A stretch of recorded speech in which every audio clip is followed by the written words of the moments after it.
Muy buenas tardes, tengan todos ustedes. Aquí estamos en el marco de una reunión de Consejo de Ministros. Consejo de Ministros que, como ustedes están pendientes, permanentemente estamos evaluando la situación actual de nuestro país. Y para tomar decisiones importantes tenemos que valorar una serie de aspectos, no solamente el análisis y la reflexión que hacemos aquí en el Consejo de Ministros con la apreciación de ministros y ministras que tienen una perspectiva propia de su sector. Es importante saber qué piensan los sectores económicos productivos, ¿no? O sea, cómo va la economía del país, cómo va el sector productivo del país, pero también los sectores sociales, ¿no? ¿Qué piensa y qué dice, cómo va la educación, cómo va el Ministerio de Desarrollo e Inclusión Social, Ministerio de Cultura y Pueblos Originarios, Ministerio de Ambiente, ¿no? Un tema fundamental que hay que evaluarse en el contexto actual, el Ministerio de la Mujer y Poblaciones Vulnerables. Evaluamos también la apreciación de los ministerios que tienen a cargo el orden y la seguridad del país, ¿no? El Ministerio de Defensa con sus Fuerzas Armadas, el Ministerio del Interior con la Policía. Siempre hacemos un análisis del Perú, pero también un análisis mundial, ¿no? El Ministerio de Relaciones Exteriores permanentemente nos hace llegar análisis comparativo de la situación de esta pandemia y cómo afecta a los diversos países del mundo en los diferentes continentes que existen, ¿no?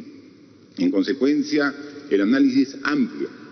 Cada decisión que tomamos aquí en el Consejo de Ministros es previo a un amplio análisis y debate. Pero no solamente nos quedamos con el análisis propio del Consejo, somos conscientes de que nosotros somos solo una parte de todo el Estado peruano y de todo el país. Y para tomar las mejores decisiones siempre estamos con la mayor predisposición de escuchar las opiniones de los diversos actores que conforman la sociedad peruana. Escuchamos y hemos visto algunas comunicaciones que nos ha llegado de los gobiernos regionales. Ellos tienen su propio análisis, ellos tienen la propia vivencia de su realidad. Es diferente lo que está ocurriendo en Piura de lo que está ocurriendo en Tacna. Es diferente lo que sucede en Cajamarca o lo que sucede en Loreto. Y es diferente lo que sucede incluso aquí en Lima, lo que está sucediendo, por ejemplo, en Pueblo Libre o en San Juan del Lurigancho. Es decir, es complejo nuestro país, es compleja la situación por la que estamos viviendo y por eso hay que escuchar todas las opiniones, todos los análisis, todos los comentarios. Y entonces también escuchamos hoy, hemos estado 4 horas escuchando a diversos expertos sobre el tema específico de la evolución de esta enfermedad, sobre cómo va la capacidad de respuesta del Estado en el sistema de salud y también hemos estado en reuniones virtuales con los alcaldes. Al inicio de la semana hemos tenido una reunión virtual con la Asociación de Municipalidades del Perú. En consecuencia, para tomar las decisiones tenemos que analizar a profundidad cuál es la situación del país, la situación de la enfermedad, los niveles de contagio, cómo avanzan, los niveles de respuesta, pero también, y quizás la parte más importante de la toma de decisiones, es analizar el sentir ciudadano, escuchar, como se hace notar en su opinión, el ciudadano común, el ciudadano que desde su casa, que desde su centro de labor, los que están trabajando, los niños, jóvenes, adolescentes que están estudiando a distancia y que se toman también un tiempo para a través de los medios virtuales opinar sobre la situación. Su opinión es sumamente importante y todas las tomamos en cuenta. Y ahí vamos haciendo cuentas y llegando a la conclusión de que la evolución de esta enfermedad ha sido mucho más rápida de lo que pensábamos. No hace mucho estábamos dando la información casi un poco sorprendidos de que ya 1 millón de ciudadanos en el mundo tenían el contagio del virus COVID-19. No hace mucho, hace semanas hablamos de 1 millón de contagiados. Hoy ya estamos bordeando a los 4 millones a nivel mundial. O sea, 4 millones que ya tienen el virus. Así de rápido ha sido el contagio de este virus en todos los países del mundo. Y la letalidad también es alta. Más de 270.000 personas en el mundo han perdido la vida a consecuencia del contagio que sufrieron por el coronavirus, el COVID-19. Lo que hace ver que el daño que está causando esta enfermedad a nivel mundial es muy alto, en la salud, en la vida, pero también en la sociedad en su conjunto, en la economía, en el aspecto laboral. Son daños realmente incalculables y en nuestro caso, en el Perú, también haciendo referencia con diferentes etapas de nuestra historia. Vemos que la consecuencia del COVID-19 en nuestro país también es de un daño inconmensurable y que nos obliga a tener respuestas del mayor esfuerzo y buscando siempre la unidad y buscando siempre la respuesta conjunta de todos los peruanos, como siempre lo hemos hecho cuando tenemos este tipo de retos en la historia de nuestra vida. Son 54 días en que estamos en este estado de emergencia. El día 15 de marzo tomamos la decisión de declarar el estado de emergencia y lo hicimos por un periodo de 15 días para ir evaluando. Y ahí hemos ido dando extensiones del plazo del estado de emergencia porque el virus es un virus nuevo y nadie sabe a nivel mundial exactamente cuál es la evolución propia del virus. Y entonces, al igual que nosotros en el país del Perú, todos los países del mundo van evaluando y van tomando decisiones, van evaluando y van tomando decisiones. Y ahora, si pueden ustedes apreciar, casi a nivel mundial, los que han tomado este tipo de decisiones de cuarentena para poder contener el contagio del virus, han extendido de forma reiterativa en varias oportunidades. Y nosotros tenemos que hacer la evaluación en función de nuestra situación actual. Cuando empezó esta epidemia en el Perú, un 6 de marzo, y cuando comenzó a propagarse el contagio que nos llevó a tomar la decisión de declarar el estado de emergencia el día 15 de marzo, vimos de que la tasa de contagio era muy alta, o sea, venía muy veloz el contagio.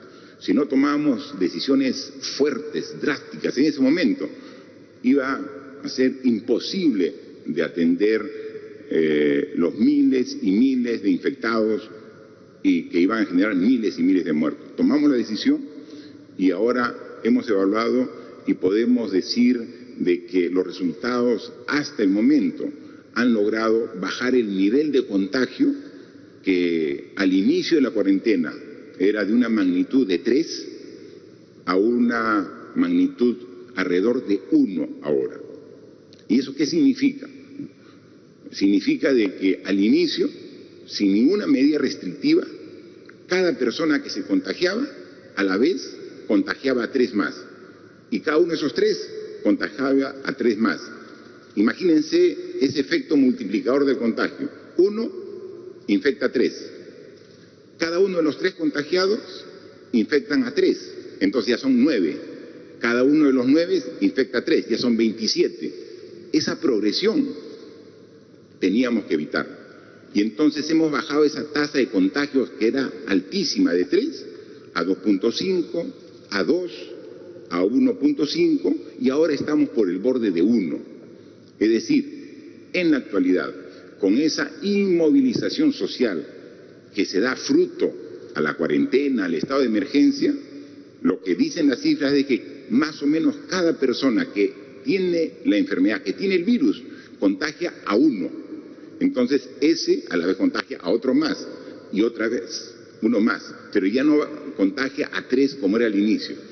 Ese esfuerzo de todos los peruanos con el estado de emergencia ha logrado bajar la tasa de contagios de 3 a una tasa que está poquito más de 1. Y entonces, ¿podemos decir que hemos llegado al objetivo? No. Podemos decir que hemos, fruto al esfuerzo de todos los peruanos, bajado la tasa de contagio de 3 a 1.1, 1.2, que es lo que se estima actualmente. Pero no es suficiente. Tenemos que bajar aún más. Y ese es el gran reto que tenemos por delante. Ese es el gran encargo que tenemos que ahora asumir todos los peruanos. El esfuerzo ha sido grande. Todos hemos sufrido estos 54 días de estado de emergencia, todos. No hay nadie que pueda decir aquí en nuestro país que no le está pasando duro, que es momento difícil. Todos tenemos dificultades, todos. Pero ha valido la pena el esfuerzo, que valga la pena completamente hacer un esfuerzo adicional para bajar la tasa de contagios de 1 a menos, para que ahí sí comience a disminuir la tasa de contagios. Ahora estamos por el borde de 1. ¿Qué tenemos que hacer? Primero, tenemos que extender el estado de emergencia por 2 semanas más. Tenemos que extender hasta el día domingo 24, porque no sería responsable de parte de nosotros como autoridad, no sería responsable de mi parte como presidente, que cuando estemos por el orden de una tasa de contagio de 1, levantar el estado de emergencia. Eso podría generar un rebrote y regresar a niveles que teníamos antes. Cuando tengamos, y estamos cerca de llegar, por eso aquí el mensaje es doble, ¿no? Un mensaje de fuerza, de compromiso, de responsabilidad, pero de optimismo.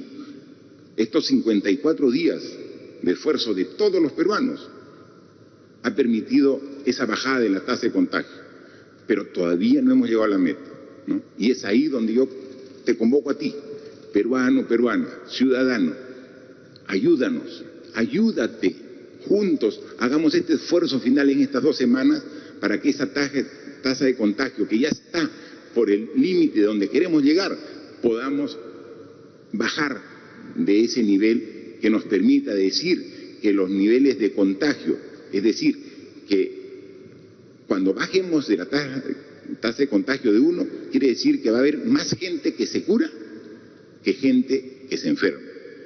Mientras tengamos tasa de contagio mayor de 1, todavía la tasa de los que se enferman, el número es un poquito mayor de los que se van curando. Y entonces para eso tenemos que hacer una serie de cosas. No solamente es el anuncio hoy, se extiende 2 semanas el estado de emergencia, sino este anuncio va con una serie de medidas complementarias para lograr el objetivo. Es decir, ¿hemos tenido buenos resultados hasta llegar a este punto? Sí, pero no lo suficiente. Entonces tenemos que hacer un esfuerzo adicional y todos tenemos que contribuir para esta etapa final de este esfuerzo colectivo para poder vencer a esta enfermedad. ¿Y en qué consiste?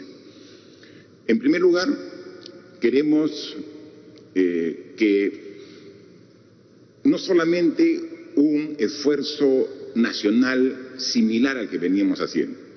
En estos 54 días hemos estado evaluando dónde están los principales focos de contagio. Y los focos de contagio se dan, entre otros, en los mercados, en los bancos de las personas que van a cobrar sus bonos y en las líneas, en los vehículos de transporte y en los paraderos. En cada uno de esos 3 espacios de contagio tenemos que intervenir. Para ello, en el caso específico de los bancos, tenemos que lograr que atiendan en el pago del bono un horario más extendido. Actualmente los bancos están atendiendo a todas las personas que van o a cobrar su bono o a hacer algún trámite desde las 9 de la mañana algunos bancos hasta las 2 de la tarde, otros hasta las 3 de la tarde.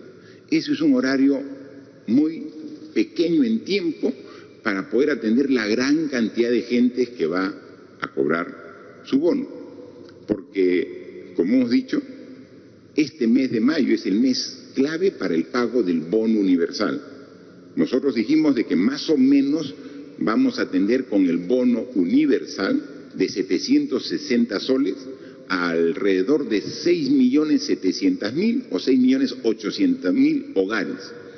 En este mes de mayo, nuestro compromiso es hacer el pago de los 760 por lo menos a 5 millones de hogares, en el ámbito urbano y en el ámbito rural, en este mes de mayo, ¿no? Sí, aquí me está escuchando la ministra de Economía, que ya tiene dispuesto el presupuesto correspondiente.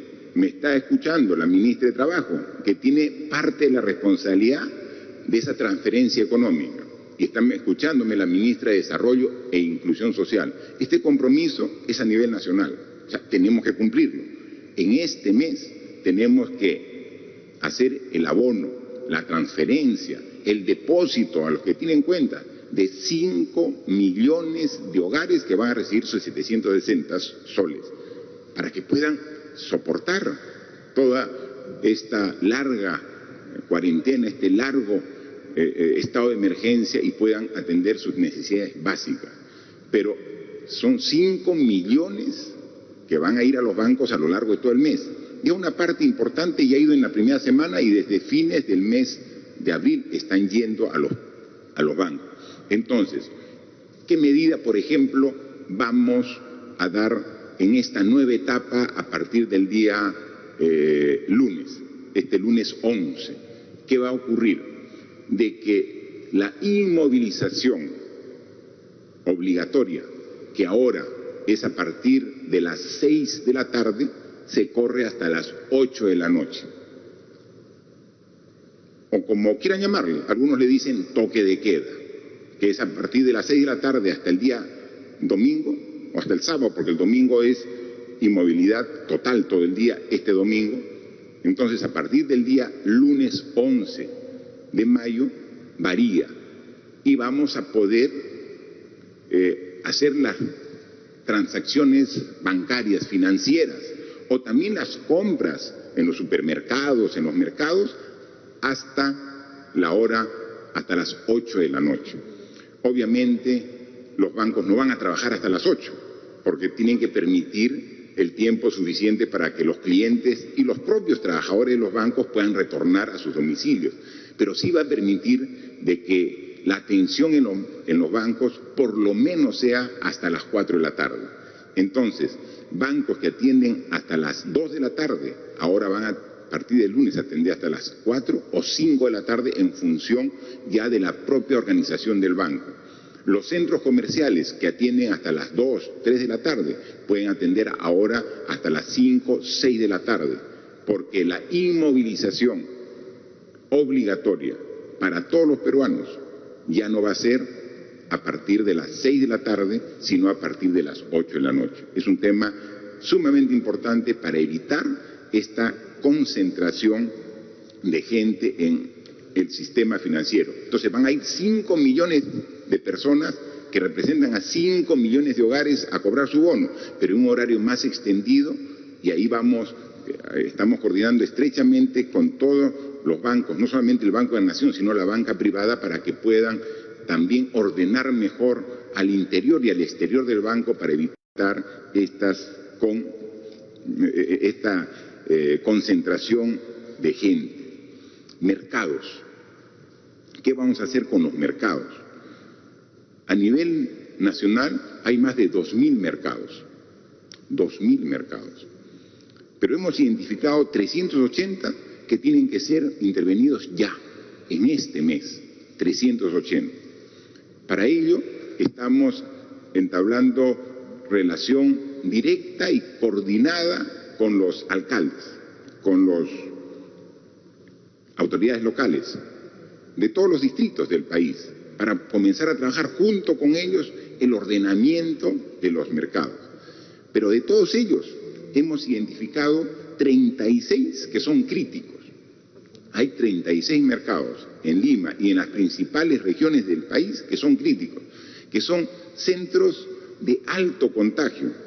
Recuerdan ustedes que la semana pasada fuimos aquí en Lima solo 2 mercados, al de Caquetá y al de Surquillo, y en uno había 20% de comerciantes infectados con COVID, y en otro había 40% de comerciantes infectados COVID. O sea, son centros de alto contagio. Tenemos que hacer una intervención fuerte. Y para eso, juntos, el alcalde del distrito, con el Ministerio de Agricultura, con el Ministerio de la Producción, juntos tenemos que ordenar. Si disminuimos la afluencia de gente en determinadas horas en los bancos, porque vamos a hacer un horario extendido, si corregimos el caos y el desorden que existe en la mayoría de mercados del Perú, que son los principales focos de contagio, tengan la seguridad que vamos a disminuir la tasa de contagio, que es lo que estamos buscando. Ya estamos cerquita, nos falta este esfuerzo adicional, pero para eso necesitamos la colaboración. Trabajar así, de la mano con los alcaldes, pero además de trabajar de la mano con los alcaldes, de la mano con la asociación de comerciantes, porque los mercados están organizados, tienen una asociación de comerciantes y ellos quieren vender. Yo estoy seguro que los comerciantes no tienen ninguna intención de contagiar con el virus a los clientes. Entonces, si nos juntamos los comerciantes con la autoridad municipal, el alcalde, y nos juntamos también con nosotros como gobierno, con el Ministerio de Agricultura, dando el soporte, el presupuesto que requiera, vamos a hacer de los mercados ya no un centro de contagio, sino un centro de abastos como debe ser, ordenado, limpio, con un ingreso, una salida, espacios donde al ingresar uno se lava las manos con agua y con jabón, cuando sale hace lo propio, o sea, exactamente lo que uno requiere para evitar el contagio. Lo propio también tenemos que hacer con los vehículos de transporte urbano, controlando el aforo. Ya incluso hemos podido apreciar que algunos buses están yendo con mayor cantidad de gente en su interior de la que debe ser permitido. Estamos en una situación especial, extraordinaria. Estamos ahora en una situación crítica de emergencia. Todos debemos colaborar. En consecuencia, ya los buses ya no pueden ir repletos los asientos y con gente parada. Eso sería un tremendo lugar de foco de contagio. Entonces tenemos que controlar. Hay todo un programa que los tenemos trabajando aquí con el Ministerio de Transporte y Comunicaciones, pero que tiene que ser implementado con las autoridades locales. Es decir, esta etapa es fundamental la interacción que hagamos gobierno nacional, gobierno regional, municipios, con este mismo objetivo. Al inicio, cuando se veía lejos el virus, no había realmente una toma de conciencia. Había unas ciudades que decían, el virus está en Lima. Como decíamos aquí, cuando decíamos, el virus está en China. Sí, pues en China, es un problema de China, el coronavirus de China. Después dijimos, el virus está en Europa. Y después llegó al Perú, y después se extendió por el Perú. Y ahora vemos que es un problema no ajeno, es un problema nuestro. Y siendo nuestro problema, en nosotros está la solución. ¿Y podemos dar la solución? Sí podemos dar. Así como hemos bajado la tasa de contagio hasta 1, ahora vamos a disminuir de 1, con medidas inteligentes y todos trabajando de manera unida en ese objetivo. Mercados, bancos, extensión del horario para evitar la concentración de la gente. Pero eso sí, tenemos que ser todavía bastante drásticos en las regiones que tienen mucho contagio actualmente. Iquitos, Tumbes, Piura, Lambayeque, La Libertad mantendrán su horario de restricción actual. Todo el resto del país estamos ampliando esta restricción de inmovilización obligatoria de 6 a 8. Evaluaremos en el transcurso de los próximos días la realidad específica de estas regiones para también hacer modificaciones, pero por el momento su restricción será como es, hasta hoy, a partir de las 4 de la tarde. Manifestarles que, como también anunciamos, hay algunas actividades que van a comenzar a iniciar de manera gradual. Hay algunas actividades económicas que van a generar trabajo que de manera gradual y progresiva vamos a iniciar en los próximos días y semanas. La única condición es que haya el control suficiente para que este inicio de actividades no genere tampoco rebrote del virus. Se están tomando todas las precauciones, estamos tomando todas las consideraciones y cuidados correspondientes para comenzar algunas actividades ya, empezar a partir de las próximas días. Manifestar también que hoy estuvo aquí presente el jefe de Salud Mental del Ministerio de Salud, el doctor Yuri Cutipé, ¿no? Un connotado especialista en salud mental, y precisamente me comentaba que dentro de su especialidad de salud mental, su subespecialidad es salud mental en niños, ¿no? Y a él le pedimos que nos haga una explicación sobre qué podemos hacer con los niños, ¿no? Para que puedan ellos también salir de la casa por lo menos algún tiempo. Y nos ha justificado con una exposición muy profesional y con mucho sustento de que deberíamos permitir que salgan los niños hasta los 11 años de edad o hasta los 14 años de edad. Había dos alternativas, de 11 y de 14. Finalmente, conversando con el ministro de Salud y el ministro de Educación, que son los directamente más involucrados en este tema, que podían salir hasta los 14 años de edad por media hora hasta 500 metros alejados de su domicilio. Pero sin embargo, también nos decía de los riesgos que podría tener en contagio de los niños y llevar el virus a la casa, que tiene que ser en compañía de un adulto. Entonces, dado que se tiene que hacer una difusión e información adecuada, hemos dicho que esta medida la vamos a implementar con una semana de desfase.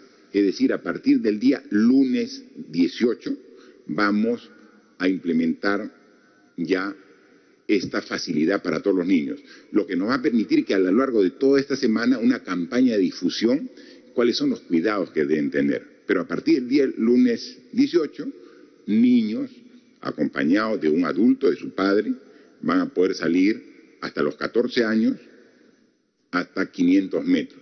Hay una serie de cuidados que hay que tener, ¿no? Es decir, no pueden salir y usar en los parques existen columpios, existen juegos, entonces no pueden usar esos juegos, porque puede ser que ahí en las barras, en los pasamanos, en los asientos esté el virus, y ellos van inocentemente, después de 54 días de haberse cuidado en su casa, salen, cogen una superficie y luego regresan ya con el virus a su hogar. Entonces, hay que dar una serie de difusión que nos ha recomendado y que queremos difundir a lo largo de esta semana para que a partir del día lunes 18 se permita la salida, y eso será también parte de la educación que vamos a dar en este proceso, ¿no? Manifestarle que también hemos, por ejemplo, aquí nos hizo llegar el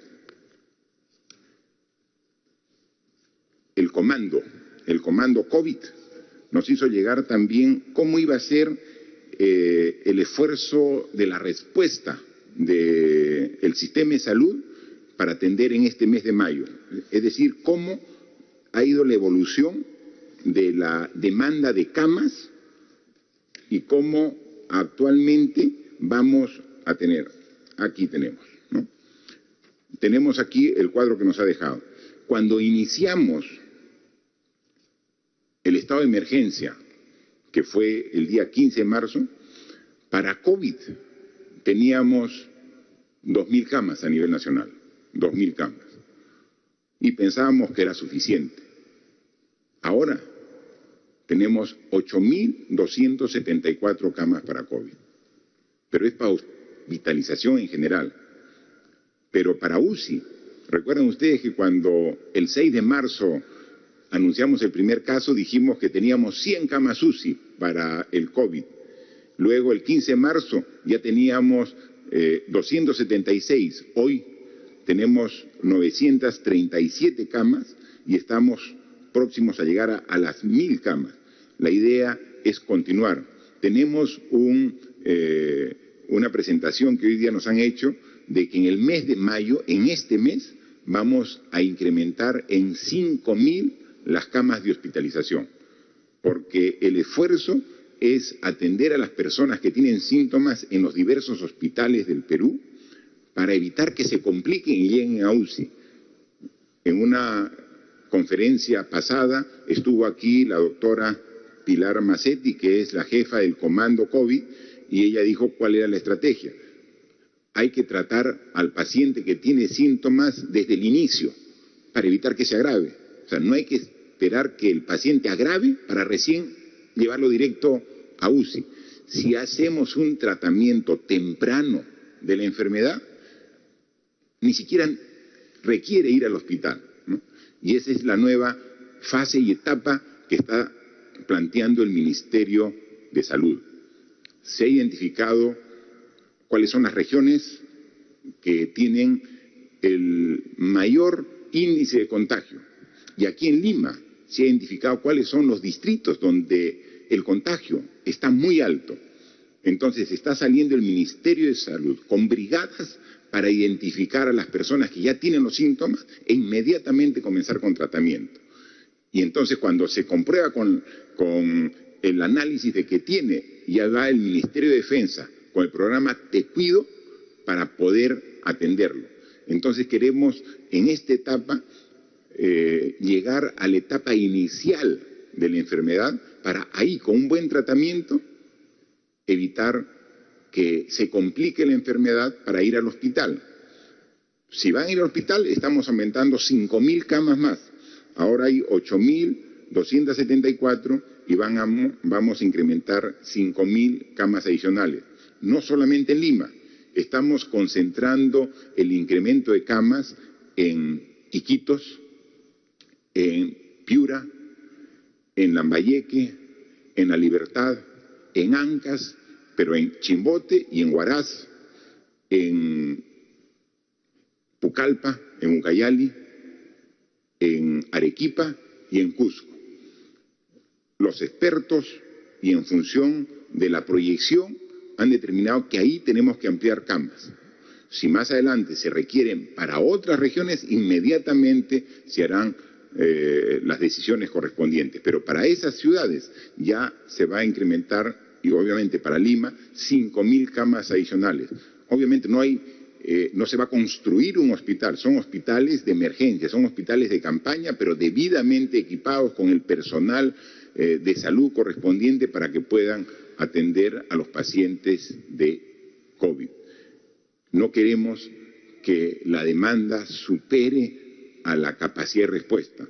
Lo hemos visto que ha ocurrido en algunos sitios y eso queremos corregirlo, y entonces estamos haciendo un esfuerzo muy importante. Hemos tenido una amplia reunión, se ha visto el procedimiento y en este mes de mayo vamos a incrementar estas 5.000 camas con la inversión que corresponde, para lo cual se está sacando las normas correspondientes y el presupuesto será transferido por el Ministerio de Economía y Finanzas. Para todo ello tenemos que garantizar orden y seguridad. Un estado de emergencia se cumple eficientemente en base a dos requisitos, ¿no? Uno, el compromiso y responsabilidad de usted.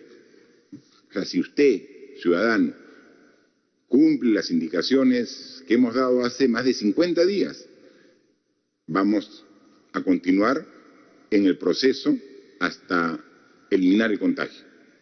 Pero también requerimos de una policía y una Fuerza Armada comprometida con el estado de emergencia, con el respeto de todos a las normas que damos y a la autoridad. Y por eso es que hoy el ministro del Interior y el ministro de Defensa me están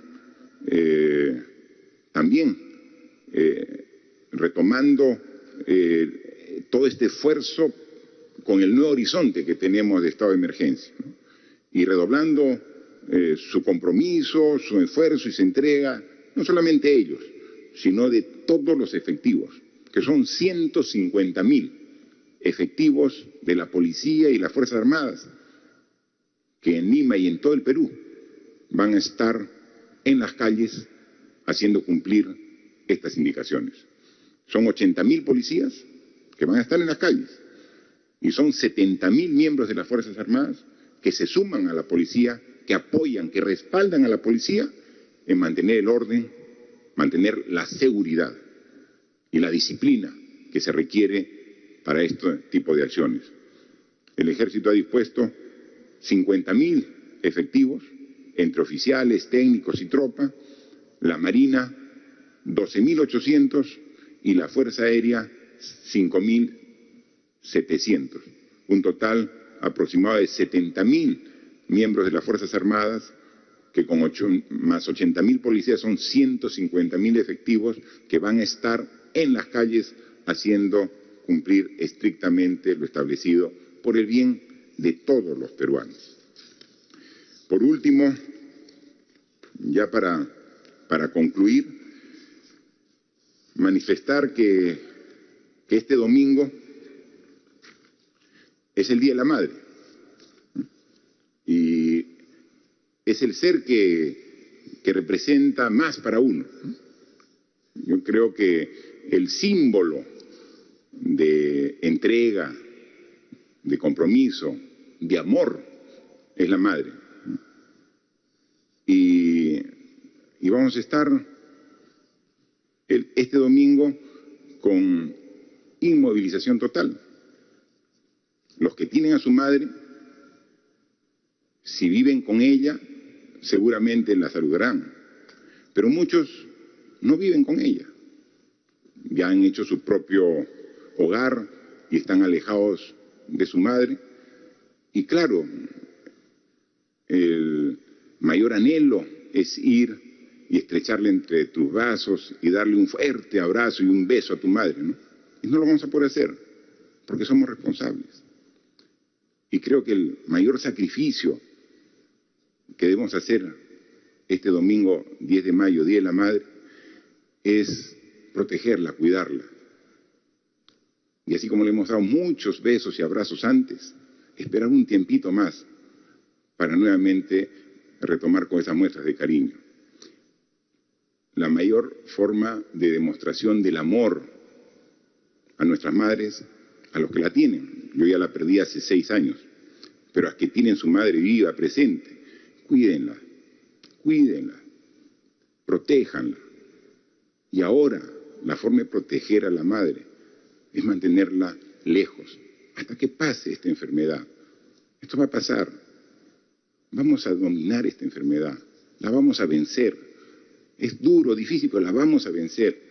Y ahí vamos a regresar nuevamente para abrazar, estrechar a todos nuestros seres queridos, empezando por las madres y por las personas que queremos y que lamentablemente ahora tenemos que mantenernos alejados de ellas. Así que un feliz Día de la Madre a la distancia, como corresponde en esta época tan difícil que estamos viviendo.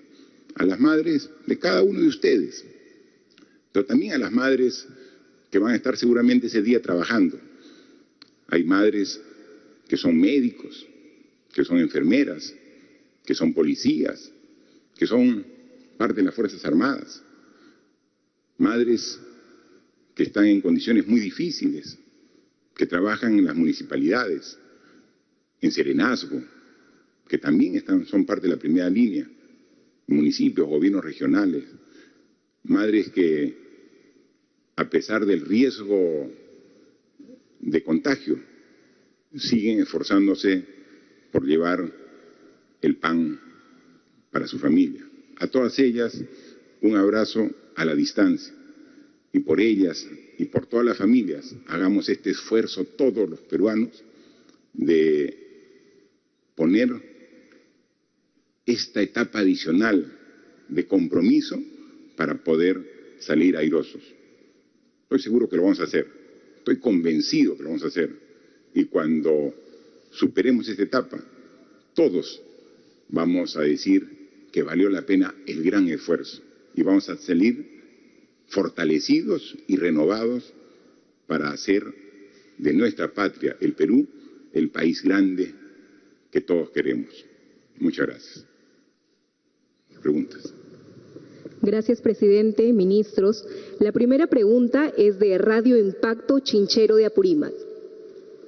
Sabiendo que ya ingresamos a una crisis en el sistema de salud en el Perú y no se cuenta con la implementación de hospitales, así como en provincias, caso Apurímac, a pesar de contar con la minera Las Bambas, considerada eje principal económico nacional, Apurímac carece de atención especial en los sectores salud y agricultura. Caso específico, la construcción de nuevas infraestructuras equipadas de hospitales en Andahuaylas y Abancay se encuentran inconclusas. Por otro lado, el proyecto del hospital de la provincia de Chincheros, con más de 65.000 habitantes, atiende además parte del sector Braen Ayacucho. Proyectos en gestión desde más de 15 años. A la fecha, no se concreta su ejecución porque PRONIS hace más observaciones, sin apoyar, resolver o asesorar para levantar las observaciones. ¿Qué políticas de Estado ejecutará para atender el sector salud con mayor eficiencia y celeridad? Al igual que ocurre en el sector agricultura, gran parte de productores entraron en un enorme fracaso tras la declaración de emergencia. ¿Qué apoyo se brindará a este sector y otros? Finalmente, el Estado peruano informó que a través del MEF vienen transfiriendo recursos económicos a los gobiernos locales, pero las autoridades de Apurímac indican que no les han transferido ningún recurso económico. Al contrario, les han reducido el Fondo Común. ¿O solo es para regiones con mayores casos de COVID? Gracias. Es una amplia pregunta que toca varios temas. El tema de salud yo le pediría que nos responda el ministro de Salud y luego complementaremos las otras preguntas. Gracias, señor presidente. Compatriotas, buenos días, buenas tardes. En relación con la pregunta, y muy específicamente en el caso de estas áreas del país, nosotros hemos estado desarrollando asistencia técnica fundamentalmente para el caso de la infraestructura, equipamiento y ampliación de las capacidades de respuesta por parte de la red hospitalaria. En otros casos, nosotros hemos firmado convenios con los gobiernos regionales para ser la unidad ejecutora de esas infraestructuras. Y eventualmente las regiones también pueden ejecutar otro mecanismo como es obra por impuestos para acelerar el proceso de ejecución de esas obras. Ciertamente durante el tiempo de cuarentena todo el proceso de ejecución de obras se ha enlentecido. Sin embargo, eso no significa que nosotros como Ministerio de Salud dejemos de hacer nuestra labor principal, que es el de la asistencia técnica. Adicionalmente, nosotros hemos estado trabajando con todas las regiones para poder ampliar la capacidad instalada que tenemos para responder a las necesidades de COVID. Como lo dijo el señor presidente, hemos multiplicado por 4 la capacidad instalada para hospitalización y hemos multiplicado por 9 la capacidad instalada para proveer servicios de unidad de cuidados intensivos, y esto va a continuar durante el siguiente mes y el subsiguiente. Paralelamente, por supuesto, también hemos hecho algunas modificaciones en la conducción de PRONIS para poder ser más efectivos en poder ejecutar estas obras en estas zonas, señor presidente. Sí, también Este medio de comunicación preguntaba sobre el problema de la agricultura, ¿no? Apurímac, específicamente Chincheros, donde manifiesta, es una región que vive de la agricultura y también está siendo afectada como todas las demás actividades. Hay todo un programa de reactivación que ya lo tiene previsto el Ministerio de Agricultura a través de los núcleos ejecutores. Es decir, en esta etapa se va a hacer también a Apurímac inversión en mantenimiento de infraestructura de riego de todas las regiones del Perú. Pero luego va a tener que haber inversión en todos los sectores y en el caso específico de Apurímac es inversión importante en la agricultura. También hablaban sobre diversos hospitales. Sí, dentro de la priorización que se ha hecho en la región de Apurímac es la construcción de varios hospitales. Precisamente parte de ellos se están financiando con parte de los ingresos que genera la minería en esta región de las Bambas. Pero lo que no alcanza está siendo financiado también con fondos de tesoro público. Hay avances importantes en varias construcciones de proyectos de hospital que vamos a seguir viendo. Esta etapa, justo desde mediados de marzo que empezó este estado de emergencia, prácticamente ha puesto en un estado de hibernación la economía y los proyectos, pero lo hemos dicho claramente que eso es un proceso temporal que termina ahora en este mes de mayo. Lo dijimos que tenía 3 fases. La primera fase, que es la etapa de combate a la enfermedad, que iba a ir hasta el mes de mayo, lo dijimos. Luego hay una etapa de transición que va de junio hasta fin de año y el próximo año va a haber una reactivación con mucha fuerza. Pero a partir de junio ya estos proyectos que están en construcción y la reactivación de proyectos como los proyectos de agricultura, tengan la seguridad que los vamos a trabajar de manera conjunta. Segunda pregunta de Diario La República. En regiones como Piura, Lambayeque o Loreto, pese a las restricciones, los casos diarios y la letalidad siguen en aumento. Expertos demandan medidas focalizadas. Usted dice que el toque de queda se mantendrá, pero vemos que la cuarentena ya no se cumple. ¿Qué otras medidas adicionales aplicarán para garantizar su real cumplimiento? Ante la ampliación de la cuarentena, oficializarán la suspensión de aportes a la AFP para el mes de mayo y un segundo retiro de 2.400 soles de la CTS de cada trabajador ante los efectos del coronavirus en la economía de los ciudadanos. Al ya haberse aprobado varios protocolos y criterios sectoriales, ¿cuál es el cronograma que se tiene previsto para que las empresas de los diversos rubros reinicien sus operaciones en esta primera fase? ¿Cuántos trabajadores se estima que van a beneficiarse con la primera etapa de reinicio de operaciones? Bien, sobre el tema de la estrategia en las regiones que han mencionado, Iquitos, Piura, Lambayeque, que son las regiones que tienen mayor cantidad de contagio y en consecuencia mayor cantidad de casos hospitalizados en UCI y que estamos viendo, lo hemos discutido y hemos estado conversando ampliamente hoy en la mañana cómo vamos a ampliar la cantidad de respuesta del sistema de salud, ¿no? Y eso quisiera que nos amplíe el ministro de Salud y la parte de medidas económicas, la ministra de Economía, por favor. En el caso de las zonas más afectadas, nosotros estamos desplegando todo nuestro esfuerzo para continuar con el apoyo a las zonas. Hoy día, por ejemplo, la viceministra de Salud se encuentra en Ucayali, que es una zona también severamente afectada por la epidemia. Se ha desplazado con un contingente de profesionales, equipos médicos, insumos, medicamentos. En el caso de Piura, Loreto y Tumbes, continuaremos con nuestro apoyo tratando de cubrir las necesidades. Yo estoy buscando acá el dato específico. En el caso de Loreto, además de lo que hemos expandido en el caso de camas que ha hecho Salud, que ha hecho el propio Ministerio de Salud, ampliado zonas de hospitalización, Se ha establecido un puente aéreo donde estamos distribuyendo oxígeno medicinal. Hemos comprado 9.000 metros cúbicos de oxígeno que se está distribuyendo todos los días, y, además de los medicamentos.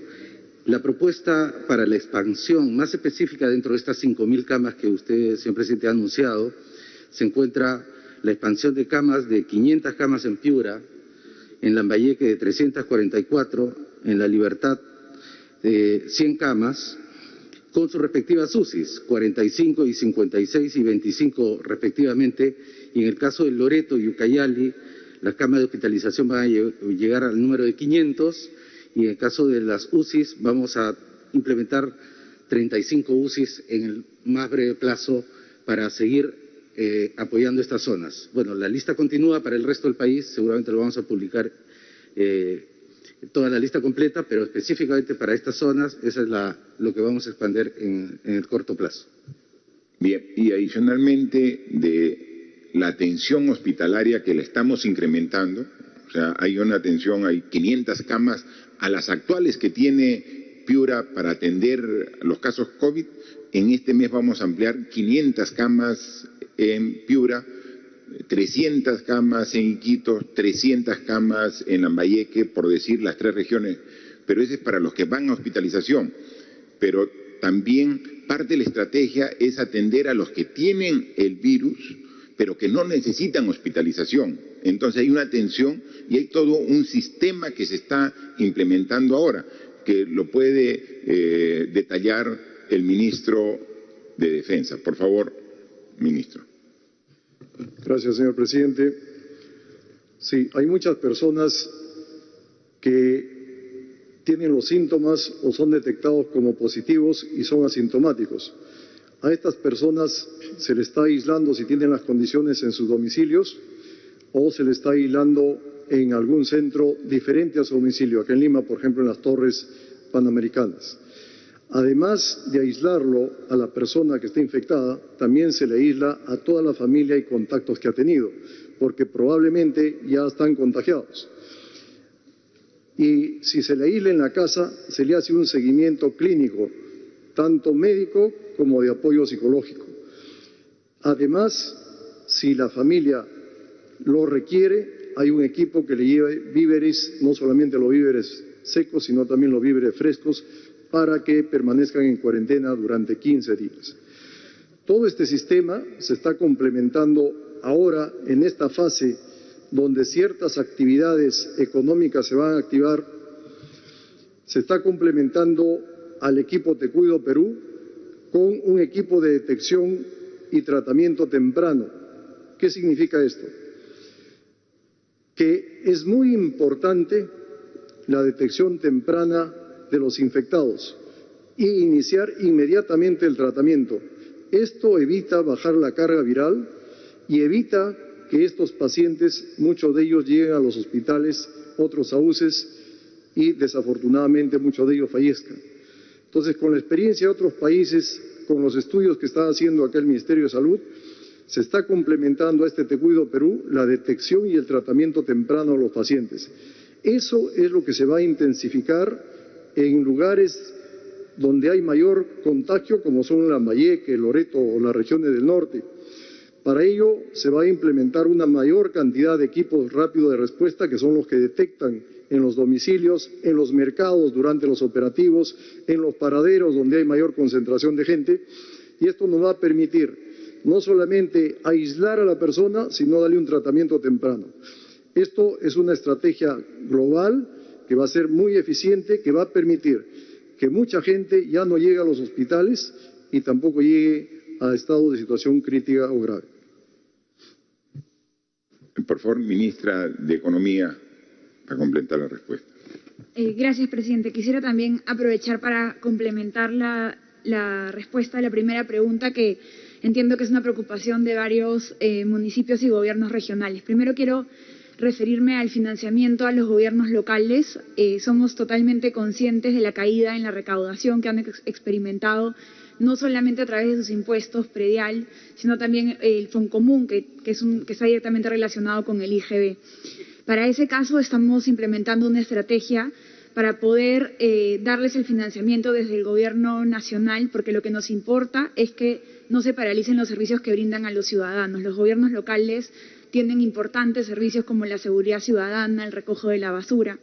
En ese sentido, a través del decreto de urgencia 047, se transfirió sin excepción a los 1.874 municipios 311 millones de soles para poder enfrentar los gastos críticos de abril y mayo, y estamos trabajando en una plataforma de información para poder tener la información detallada de estos servicios esenciales, planillas de sus trabajadores y poder realizar las transferencias en lo que queda del año para evitar la interrupción del servicio. También comunicarles que en la quincena de mayo estaremos transfiriendo los 800 millones a los gobiernos locales en consistencia con el plan de incentivos municipales para los gobiernos locales que hayan cumplido las metas del año pasado. Eso también va a poder capear ese temporal. Y como saben, también en el marco del COVID hemos lanzado un nuevo plan de incentivos municipales que este año se van a transferir 300 millones sujetos al cumplimiento de metas muy relevantes como el tema de los mercados. También quisiera complementar información referida al financiamiento de la agricultura. Como Ejecutivo también hemos hecho un primer esfuerzo. Tenemos el bono rural que está fuertemente focalizado en agricultores. Además, como lo ha hecho el presidente, mediante el decreto de urgencia 041 se ha transferido unos primeros 150 millones para generación de empleo temporal a través de núcleos ejecutores. Además, el Fondo Agroperú cuenta este año con 440 millones para financiamiento directo y garantía para pequeños productores agrarios. Este fondo ya está en implementación y además Agrobanco a través del FIPA tiene 100 millones para también financiamiento a bajas tasas de interés. Esto es parte de un apoyo inicial al sector agricultura que somos absolutamente conscientes de la situación por la que están pasando y estamos en continua evaluación de estas medidas. Respecto a las preguntas específicas sobre el tema de AFPs y CTS, nosotros no vamos a ampliar estas medidas en la medida que el proyecto de ley aprobado del Congreso permite acceder a los ahorros privados y sabemos que las personas que realmente lo necesitan van a ser muy responsables respecto al acceso a estos fondos. Sobre la reanudación económica, como saben, nos hemos planteado una estrategia bastante prudente que toma en consideración las recomendaciones sanitarias. En la primera fase esperamos que la economía pase de un 44% de operación a un 70%. Esperamos que aproximadamente 1.4 millones de trabajadores vuelvan a sus actividades, pero estamos absolutamente conscientes que es importante, y como lo ha anunciado también el presidente, implementar algunos mecanismos, sobre todo en el transporte público, para poder evitar los contagios. Muchas gracias, presidente. Gracias, por favor. La tercera pregunta es de Radio Pachamama de la región Puno. En la región de Puno, de 162 casos confirmados de coronavirus, el 98% no presenta sintomatología. El CENAMI ya informó del inicio de las temporadas de heladas y descenso de las temperaturas que se extenderá hasta agosto. Señor presidente, ¿por qué no se garantiza la atención de recién nacidos, niños menores de 5 años y adultos mayores en hospitales de Minsa y Esalud para que reciban sus vacunas contra la influenza y neumonía? Los principales hospitales de la región han restringido la atención de pacientes, niños con enfermedades broncopulmonares y madres gestantes. ¿A qué se debe ese trato? ¿Cómo se hará para distinguir pacientes con coronavirus y pacientes con neumonía o gripe estacional? ¿El MINSA tiene algún protocolo? Ayer, el Ministerio de Vivienda informó que el MINSA no pudo importar más pruebas de diagnóstico de COVID-19. En Puno, las autoridades indican que el desabastecimiento será hasta por 3 semanas en medio de la fase inicial de la infección comunitaria. ¿Cómo se hará para controlar la propagación de la enfermedad? ¿Por qué aún no se implementa el laboratorio biomolecular en Puno? El stock de enoxaparina es ínfimo en los hospitales de Puno. ¿Hay la decisión del gobierno de comprar este medicamento? ¿Por qué no se declara la inmovilidad laboral de personas de salud y efectivos de la policía, considerando que ellos aprovechan sus pases laborales para viajar y llevar el virus a nuestros distritos? Gracias. Casi todo se refiere a preguntas del sector salud. Por favor, ministro. Muchas gracias. Bueno, el sector salud se enfrenta, como todos ustedes saben, no solamente a responder a la extremada violencia de esta epidemia, que ha incrementado el número de casos a más de 50.000 en un poco más de un mes y que ha puesto en tensión todos los servicios, sino que además de ello tiene que continuar en la medida de sus posibilidades brindando servicios regulares. En ambos casos nosotros, bueno, ya para enfrentar la epidemia he manifestado en varias oportunidades los enormes esfuerzos que como gobierno hemos hecho, no solamente para ampliar las camas de hospitalización, unidad de cuidados intensivos, personal, equipo de protección personal, sino también los insumos y los medicamentos que así lo requieran. Nosotros ya estamos en la 6ª versión de nuestro protocolo de atención que va incorporando progresivamente nuevos medicamentos. Esos medicamentos se incorporan sobre la base de que los tengamos en nuestros almacenes y distribuidos en nuestros servicios de salud. Ciertamente, la rapidez con la que se mueven los casos hace que en algunos lugares tengamos que movilizar casi todos los recursos de un lugar del país hacia otros donde la velocidad de contagio y expansión de la epidemia es mayor. Eso pasa no solamente con las camas, con los recursos humanos, sino también con los medicamentos.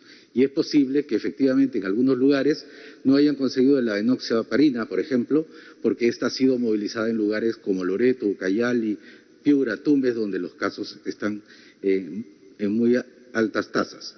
Por otro lado, también en la atención primaria, que en un momento determinado se vio menoscabada, no solamente por la epidemia, sino por la reducción del personal, ya se ha abierto absolutamente todos los establecimientos de primer nivel por 2 razones. La primera, por la estrategia de detectar temprano y tratar temprano en casa, porque como bien lo dice la pregunta, la mayor parte de los casos se pueden tratar en casa y tenemos que evitar que lleguen a los hospitales.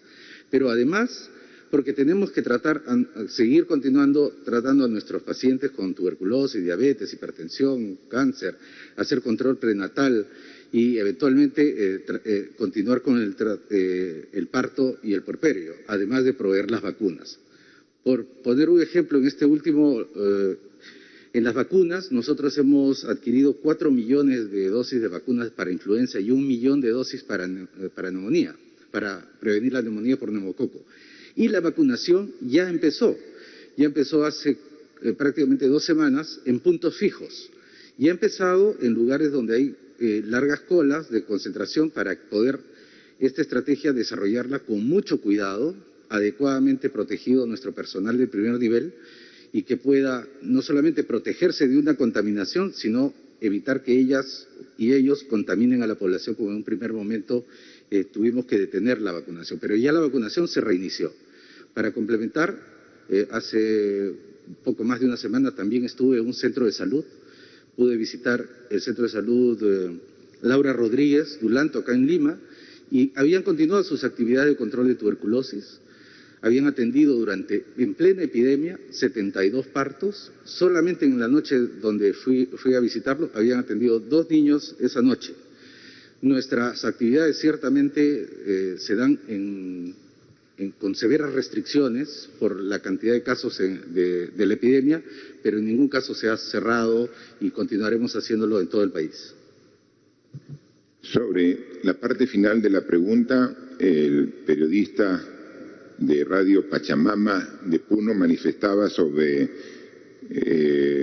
una denuncia en realidad, ¿no?, de que personal de salud, personal de la policía que labora en Puno se traslada a otra región y luego regresa a continuar con su trabajo. Todos tenemos que cumplir estas restricciones, así que vamos a verificar ello, y si es una práctica que está prohibida y le están haciendo, se tendrán que tomar las correcciones del caso, porque claro, puede haber un en una región como Puno que tiene una baja incidencia de afectaciones con el virus, pero se traslada a una región vecina el fin de semana a una región que tiene más alta incidencia del virus y después regresa con el virus a seguir laborando durante la semana, ¿no? Entonces eso tiene que evitarse y entonces los servidores también tienen que sacrificarse en esta etapa. O sea, hasta que el tema esté superado, tienen que, incluso durante su descanso, permanecer en el ámbito donde desempeñan su trabajo, sea personal de la policía, del sector salud, de las Fuerzas Armadas. Es muy importante, con mayor razón, si son trabajadores del sector público, funcionarios públicos que se deben al público, deben definitivamente cumplir las especificaciones y restricciones que estamos cumpliendo todos los peruanos. La siguiente pregunta, por favor. Cuarta pregunta de Portal Huayca. Entre 2015 y 2019, el Ministerio de Salud registró más de 5.000 partos de niñas entre 7, 10 y 14 años, producto de violación sexual. El Ministerio de la Mujer ha informado que durante el estado de emergencia, 131 niñas y adolescentes han sido víctimas de violencia sexual. Estas niñas han recibido el kit de emergencia y la anticoncepción oral de emergencia para evitar embarazos que pongan en riesgo sus vidas.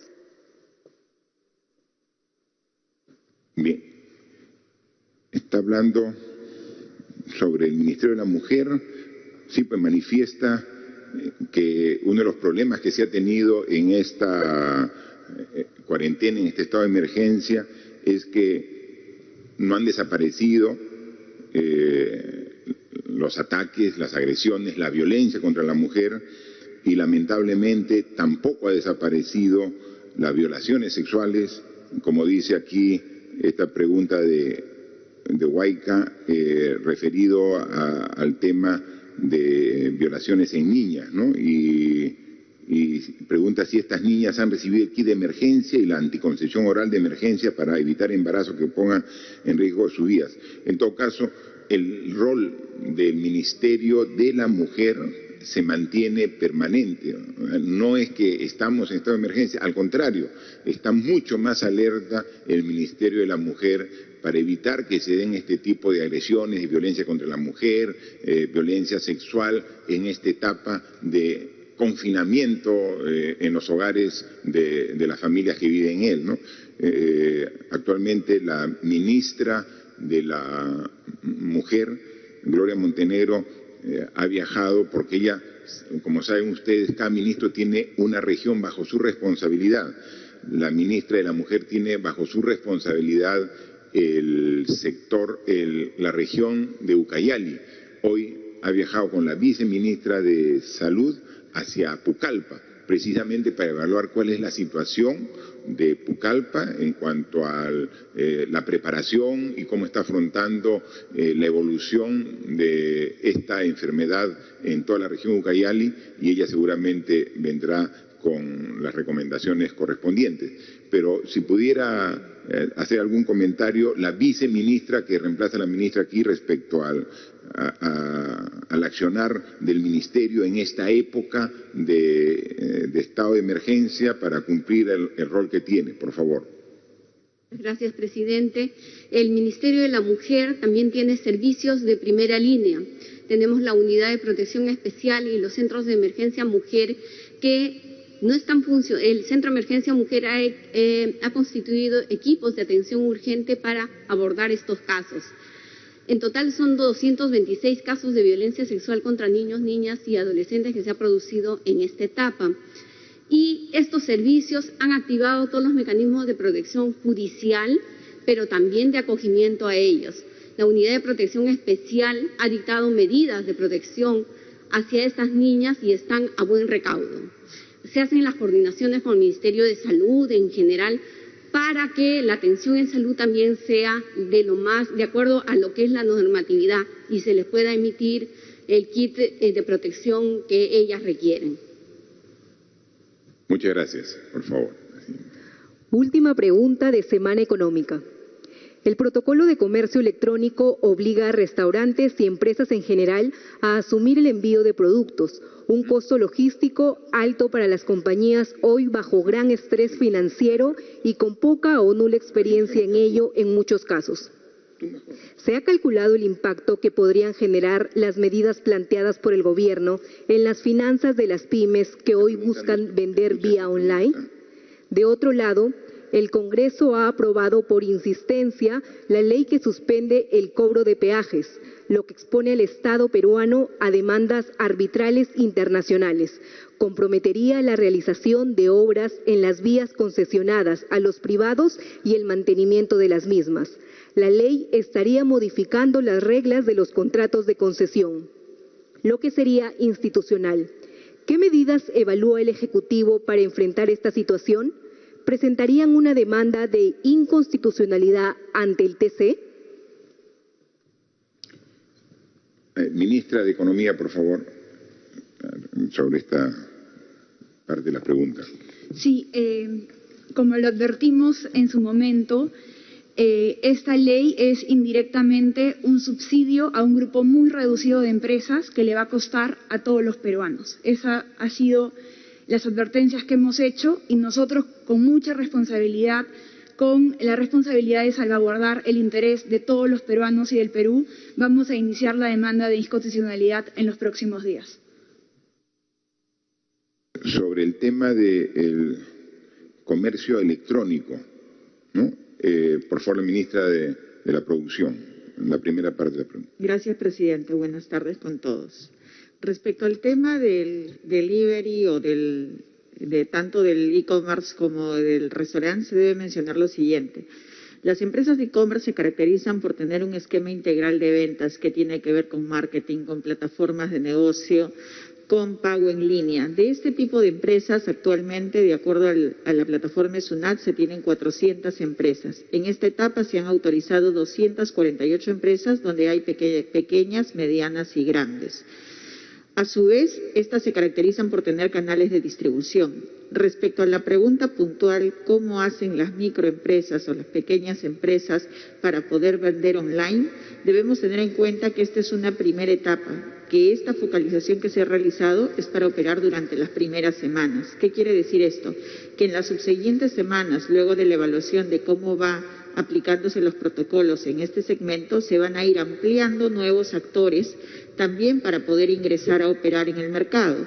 Y es ahí donde tendrían que entrar las microempresas que estén haciendo venta online.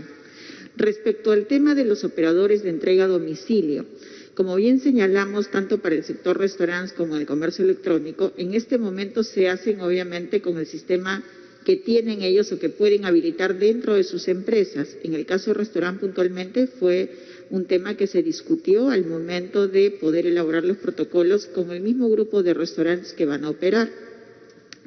Se tiene pensado para finales de mes aproximadamente poder incluir también otros actores para el servicio de reparto a domicilio, pero previo al cumplimiento de protocolos. Tenemos que entender que en la primera etapa no quiere señalar que todas las empresas van a empezar a operar el 11 de mayo. Hay una progresividad semana tras semana que van a ir sumándose actores en la medida en que los resultados de salud nos den el soporte para eso. Muchas gracias, ministra. También complementa el Premier la respuesta. Sí, presidente, gracias. Sí, hay dos medidas que han sido aprobadas en estas últimas horas por el Congreso de la República y tenemos que tener una posición como gobierno. En principio, relacionado a la autógrafa que suspende el cobro de peajes, inicialmente había sido observada como corresponde constitucionalmente por el Poder Ejecutivo. Antes de acudir al proceso de deliberación en la fase de la insistencia, fueron invitados tanto el ministro de Transportes como la ministra de Economía, donde dieron con claridad y contundencia la argumentación. No obstante ello, por insistencia, finalmente el día de ayer ha sido aprobada. Y el tema es sumamente delicado, porque en principio la premisa es, al haber circulación, va a haber algún nivel de contacto y obviamente puede propiciar algún nivel de contagio. Pero lo cierto es que el transporte de vehículos particulares y el transporte interprovincial está limitado. Está suspendido, por no decir inadvertido. Entonces, ¿en qué contexto fáctico es que se aplicaría esta norma? Lo segundo es que esta norma quebranta unilateralmente los términos contractuales. O sea, querramos o no, esta es una concesión sujeta a un contrato de dos partes.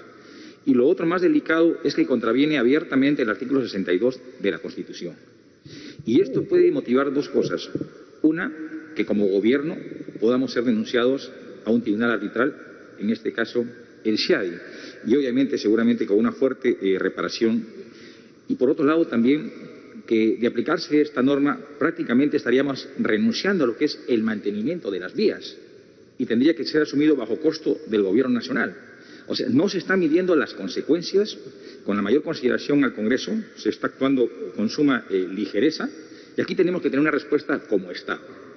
Lo segundo, nosotros como Gobierno, presidente, apenas usted asumió el cargo, aprobamos 5 lineamientos de gobierno y uno de ellos es el referido a la lucha contra la corrupción y la integridad. Y sometido a ese principio rector es que aprobamos la declaración de intereses, en una primera fase solo destinado a todos los empleados y funcionarios del Poder Ejecutivo. En el llamado periodo del interregno parlamentario, a través de un decreto de urgencia, se amplió a todo el espectro de la función pública. Y a consecuencia de ello, por ejemplo, todos los funcionarios empleados del Poder Judicial, del Ministerio Público, Defensoría del Pueblo, Tribunal Constitucional, Junta Nacional de Justicia, han realizado su declaración de intereses. Son cerca de 36.000 funcionarios empleados que han realizado su declaración de intereses. Inclusive, 9 parlamentarios también lo han hecho. Y el día de ayer se ha aprobado una modificación al reglamento por el cual se está generando un registro excepcional y exclusivamente para un sector de la administración pública. Lo que contraviene un principio rector de la administración pública, que las normas son para todos y no puede generarse ningún tipo de privilegios. Y lo último, presidente, a una pregunta formulada anteriormente, ¿qué otras medidas como gobierno tomarán respecto al toque de queda o la inmovilización? Estas provienen del estado de emergencia y el estado de emergencia restringe o limita ciertos derechos. La libertad de circulación o de tránsito, la libertad individual. Hacemos denodados esfuerzos como gobierno, particularmente las fuerzas públicas, tanto el Ministerio de Defensa como el Ministerio del Interior. Y aún así resultan insuficientes. Pero está quedando, como si fuera una cuestión de segundo orden, lo que es la labor del propio ciudadano. O sea, los ciudadanos tienen que hacer también un auténtico ejercicio de lo que es ciudadanía. Acudir a un ejercicio de control, de seguimiento. No estamos auspiciando alguna movilización, sino que existen metodologías. Vía teléfono, celular, estar en contacto, ayudarse. O sea, los ciudadanos también tenemos que involucrarnos. Cuando se discute el presupuesto en las municipalidades, tienen las juntas vecinales. En los barrios existen las juntas vecinales de seguridad ciudadana. Existen los comedores de clubes de madres. Es decir, tenemos una estructura social a nivel de todo el país. Y hacemos una invocación a los ciudadanos para que podamos dinamizar estas estructuras que ya preexisten. Sí, es cierto que las circunstancias actuales demandan en la emergencia un rol protagónico del Poder Ejecutivo. Pero los ciudadanos no pueden estar al margen. Reclamamos un mayor nivel de participación, de involucramiento. Esta emergencia tan crítica demanda un compromiso de todos los peruanos. Muchas gracias, Premier. Hemos contestado las preguntas de 5 medios de comunicación. Algunos medios son nacionales, algunos son de provincias, de regiones, y cada quien desde su óptica hace preguntas sumamente importantes que nosotros con gusto y con la transparencia que tenemos como gobierno tenemos que contestar. Transparencia que hay que mostrar en todos los actos y transparencia que también mostramos para ver si es que hay hechos de corrupción, sean investigados, sean denunciados y sean castigados en cada uno de los actos que hacemos nosotros. Y tenemos que continuar con este esfuerzo, porque la atención puesta de toda la ciudadanía en el COVID, en la pandemia, no puede generar de ninguna manera el aprovechamiento de otros intereses. O sea, no porque estemos concentrados en el combate de esta pandemia, vamos a ser laxos con la corrupción, de ninguna manera. Si hay alguna denuncia de corrupción, seremos los primeros en ir hasta las últimas consecuencias, sea en nuestras instituciones, en un ministerio, sea gobierno regional, sea municipio, tenemos que luchar contra la corrupción. O sea, no puede haber motivo de que, escudados en la pandemia, detrás, escondidos detrás del coronavirus, alguien esté haciendo actos ilícitos. No lo vamos a permitir, porque eso debe tener doble castigo: el aprovechamiento para usos y fines personales de recursos del Estado, cuando todos los peruanos estamos sufriendo. Y por eso también me sumo a la indignación del Premier al haber sido testigos el día de ayer, donde el Congreso de la República ha eliminado para ellos la declaración de intereses. O sea, de ninguna manera. O sea, si estamos todos luchando para hacer más transparente la gestión pública, si quizás llegamos a esta situación de los problemas que tenemos por esta enfermedad, porque hemos tenido un Estado que no ha estado a la altura de lo que requiere la ciudadanía de él, porque ha sido un Estado que ha trabajado su función, su rol a medias, con corrupción, con una serie de vicios que como instituciones públicas se tienen. Y lo que más daño hace a un correcto desempeño es la falta de transparencia. Es lo que más daño hace. O sea, cuando hay cosas escondidas, cualquier cosa puede ocurrir. Todo tiene que estar sobre la mesa. Todo. Por eso es que damos este tipo de conferencias muy frecuentes. O sea, diciendo, cuando hay cosas buenas que decir, las anunciamos. Y cuando las cosas no están saliendo como quisiéramos, también tenemos que decir, porque somos transparentes. Tenemos que aquí estar frente al pueblo diciendo cómo va la evolución. Cómo no hubiéramos querido decir, miren, ya está controlada la epidemia y todo regresa a una relativa normalidad. No, tenemos que seguir esforzando y lo decimos, a pesar que esta decisión genere en muchos malestar, angustia, rechazo incluso, pero somos pues responsables y somos transparentes. Y la transparencia significa que cada una de tus decisiones tiene que ser auditada por el pueblo, más que por la Contraloría, más por el Ministerio Público, que ese es su rol hacer. Quien tiene que velar es la población, si somos funcionarios públicos. Y entonces por eso existe la declaración de intereses. Y declaración de intereses que todos debemos públicamente mostrar para que el pueblo la vea. Yo espero que recapacite el Congreso de la República y corrija la decisión que ha tomado el día de ayer, que han decidido ellos por sí solos de que la declaración de intereses de los congresistas queda solamente para el Congreso, cuando el presidente, los ministros, los funcionarios les ponen en un portal, vean, si es que cualquiera de nuestras decisiones compromete algún interés particular. Eso es lo que tiene que ser, transparencia es lo que necesitamos. O sea, no aprovechemos esta tensión mayoritaria de la población en esta pandemia que nos afecta para tomar este tipo de decisiones que van en contra de lo que hemos estado trabajando y esforzándonos tanto tiempo. Por lo demás, decirle que siempre pueden haber algunas dudas. Yo he visto algunos comentarios sobre gente que está de acuerdo en que puedan salir los niños y gente que no está de acuerdo y se enferman y se contagian. Esto es una posibilidad. Finalmente quien decide es el padre. O sea, lo que estamos dando es una posibilidad. Y no lo estamos diciendo mañana o pasado mañana, es todavía de acá a 9 días, porque va a haber un protocolo bien clarito, bien explicado para que pueda cumplirse. Entonces, si viendo el protocolo el padre está de acuerdo en salir con su niño, con todo el cuidado que esto representa, lo hace. Si no lo cree conveniente, no. Es máximo media hora a dar una vuelta alrededor de su casa, en las proximidades. Y si hay un mercado cerca, no se va a ir al mercado, hemos visto que son los focos de contagio. Es el criterio, ¿no? Entonces, todo eso va a estar establecido en un protocolo que se va a difundir a lo largo. Es decir, le damos una facilidad para el padre de familia que quiera salir con sus hijos. El que dice, no, mejor, algunos dirán, si hemos esperado 60 días, esperemos 2 semanitas más. También es completamente comprensible este tipo de decisiones, pero se da opciones con el asesoramiento de los profesionales en la materia.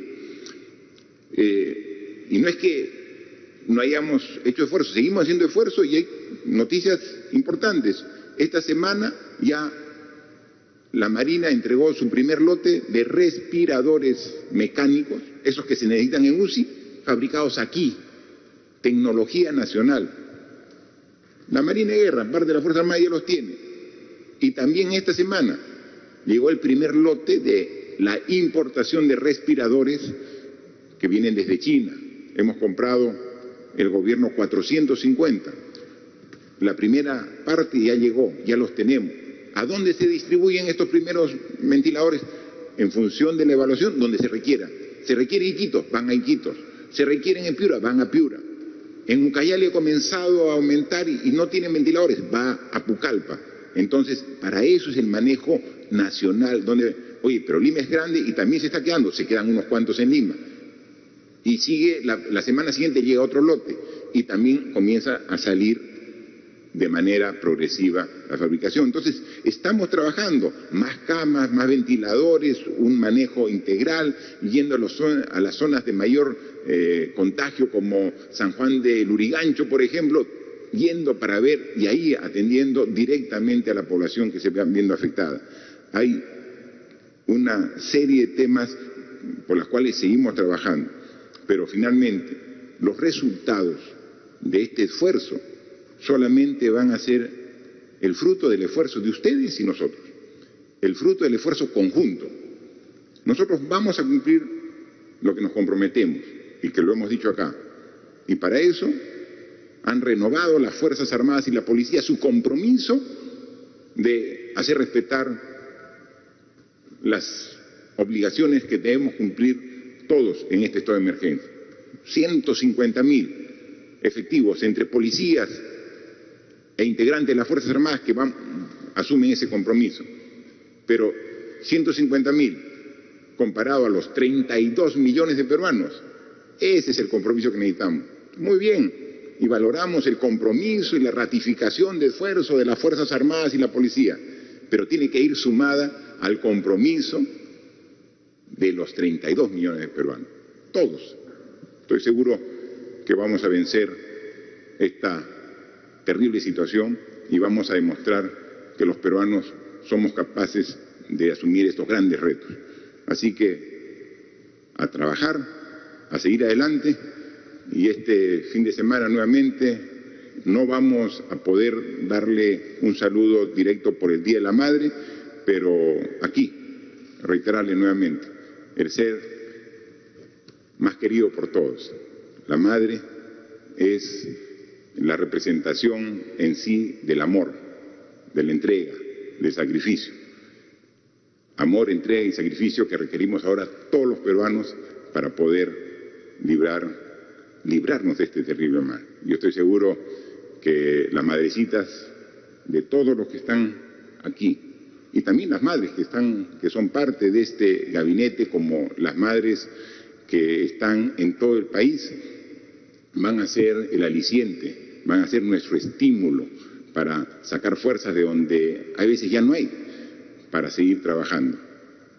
Por las madres y por todos los peruanos, esforcémonos en este trabajo de unidad para vencer esta terrible enfermedad. Muchas gracias.